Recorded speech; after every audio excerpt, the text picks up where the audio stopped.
अंडमान और निकोबार द्वीप समूह की राजधानी पोर्ट ब्लेयर में स्थित सेल्यूलर जेल भारत के स्वतंत्रता संग्राम का एक अत्यंत महत्वपूर्ण और भावनात्मक स्मारक है।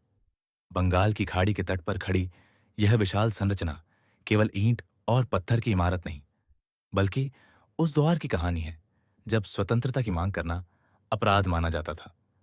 19वीं शताब्दी के उत्तरार्ध में ब्रिटिश शासन ने भारतीय क्रांतिकारियों और राजनीतिक कैदियों को मुख्य भूमि से दूर रखने के उद्देश्य से इस जेल के निर्माण का निर्णय लिया।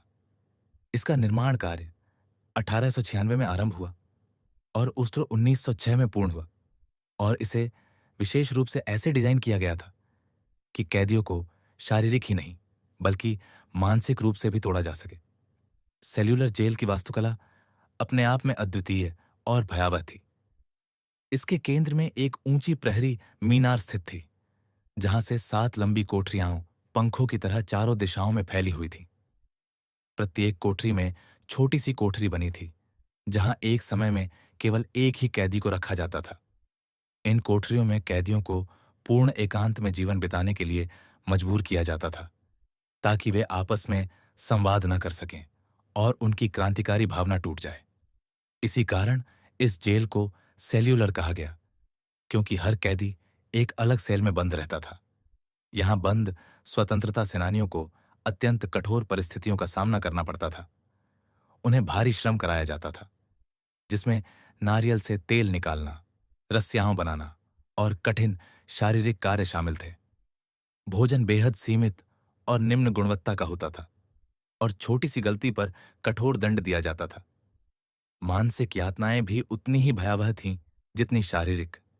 वर्षों तक परिवार से दूर, समाज से कटे हुए इन कैदियों ने अपार कष्ट सहे, लेकिन स्वतंत्रता की लौ उनके भीतर बुझ नहीं सकी।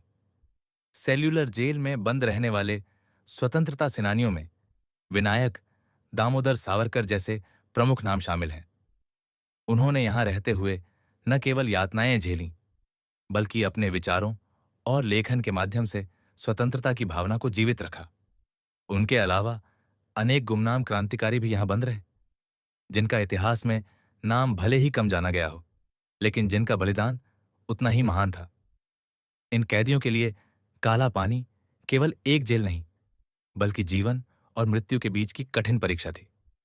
द्वितीय विश्व युद्ध के दौरान सेल्यूलर जेल के इतिहास में एक और महत्वपूर्ण मोड़ आया, जब अंडमान द्वीप समूह कुछ समय के लिए जापानी सेना के नियंत्रण में चला गया। इस काल में भी जेल का उपयोग किया गया, और यह स्थान राजनीतिक उथल-पुथल का साक्षी बना। युद्ध के बाद ब्रिटिश शासन कमजोर पड़ता गया और अंततः भारत स्वतंत्र हुआ।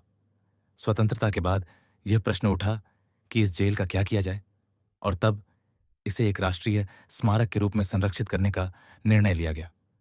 आज सेल्यूलर जेल एक राष्ट्रीय स्मारक के रूप में भारत के स्वतंत्रता संग्राम की याद दिलाती है।